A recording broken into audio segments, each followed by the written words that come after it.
Porém, as pessoas acham que ter acesso à informação, que é a internet, garante formação. Formação sempre foi e continua sendo um processo lento, complexo de muitos anos.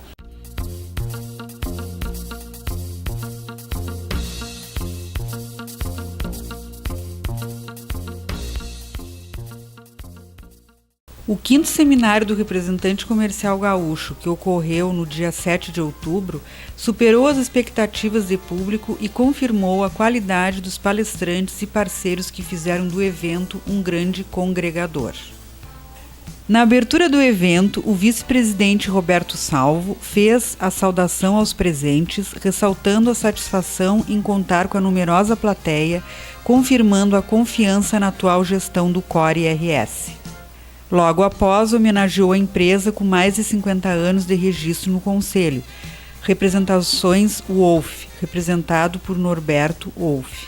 Amanhã seguiu com a palestra Líder Mindset, proferida pelo professor Francisco Lumertz. À tarde, após a apresentação da companhia de dança flamenca Graziela Silveira, a esperada fala do filósofo, professor e doutor Leandro Carnal, que palestrou sobre o tema Empreendedorismo, Liderança e Ética no Relacionamento Comercial. Professor, uma pergunta. O senhor queria saber, filosofando aqui, só o conhecimento e a cultura salvam? Bem, o que salva, vamos entender que o que salva como aquilo que afasta do não ético, da destruição, ou o que Freud chama de pulsão de morte, obviamente não é apenas o conhecimento. Lembrando sempre que o pior sistema destrutivo do século XX, o nazismo, surgiu num país com quase nenhum analfabeto e com a maior quantidade de doutores por 100 mil habitantes da Europa, que foi a Alemanha. O que salva é um serviço combinado de educação, ou seja, conhecimento, e de um sistema que exclua a barbárie. O que é a barbárie hoje? Seguindo o caminho do professor Francis Wolff, na coletânea sobre civilização e barbárie, organizado pelo Adalto Novaes. Bárbaro é quem não admite a existência da diversidade, bárbaro é quem exclui o outro, bárbaro é a pessoa que não aceita que o seu modelo não seja dominante ou universal. E aí não importa se esse bárbaro fala 10 línguas, se ele toca bar ou se ele é culto, importa que ele é alguém que exclui o outro, para educar as pessoas a conviverem com a diversidade. Para tornar as pessoas aptas ao convívio com a diferença, nós precisamos de muita educação, isso é um passo importante, precisamos de repressão aos movimentos e ideias de exclusão e precisamos de um trabalho muito sólido, para que as pessoas desde cedo sejam estimuladas a pensar: quem é diferente de mim, quem pensa diferente de mim, não é meu inimigo. Essa tendência crescente graças à internet de considerar a diferença como um inimigo, ela tem que ser combatida abertamente, porque ela é um equívoco. E esses muitos conhecedores de todas as opiniões que agora com o Facebook, acho que não tem como controlar, mas o que o senhor fala sobre isso? Os super conhecedores, todo mundo tem opinião. Todos têm o que a gente chama em grego de doxa, opinião. Todos têm opinião, todos acham sua opinião válida. Então o primeiro exercício é lembrar de que eu tenho direito à liberdade de expressão, mas não necessariamente eu tenho conhecimento de tudo e que eu não devo ter opinião sobre tudo e que eu devo emitir minha opinião sobre as questões que eu tenho maior intimidade.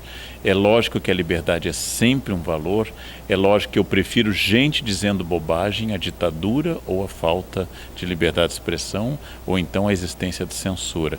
Porém, por uma questão inclusive de vaidade, eu recomendaria a todas as pessoas que não emitissem opinião o tempo todo sobre tudo. Quando me perguntam com frequência o que o senhor acha da questão tal, o que o senhor acha da outra questão, muitas vezes eu respondo: não acho nada, porque não é da minha área, eu não li suficiente, eu não sei aquilo. Porém, as pessoas acham que ter acesso à informação, que é a internet, garante formação. formação sempre foi e continua sendo um processo lento, complexo de muitos anos. Todas as doenças estão na rede. Formar um médico continua sendo algo que supera 10 anos. Todas as receitas estão presentes na internet. Formar um chefe de cozinha continua sendo complexo, envolve muitas habilidades. Então, eu tenho direito a pensar o que eu quero e todos devem respeitar aquilo que eu penso, se não infringir a lei. Não posso fazer apologia a drogas, não posso defender pedofilia, não posso defender racismo, porque isso contraria a lei. Mas fora os limites e as molduras da lei, eu posso expressar abertamente tudo aquilo que eu penso.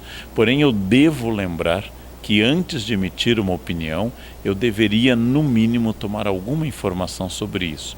Ou observar a velha ideia dita já há mais de 120 anos. Quando eu estou de boca fechada, as pessoas têm dúvida se eu sou genial ou idiota. Quando eu abro a boca, a dúvida se resolve imediatamente, pelo menos por essa prudência.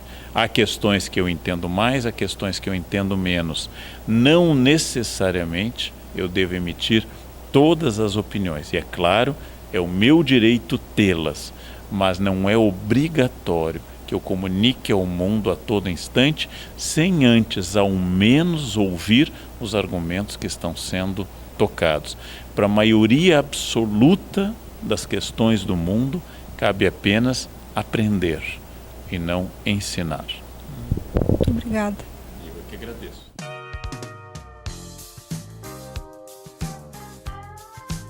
O evento teve a realização do CORE-RS e apoio do CONFERE, Conselho Federal do Representante Comercial, do Instituto Cultural Arcosul, Esponquiado Jardine, Acomac, IEPRO, Refeicenter, Federasul, AGAD, Centro Clínico Gaúcho, FCDL, Sulgás e as universidades FTEC, Estácio, São Judas Tadeu, FGV Decision.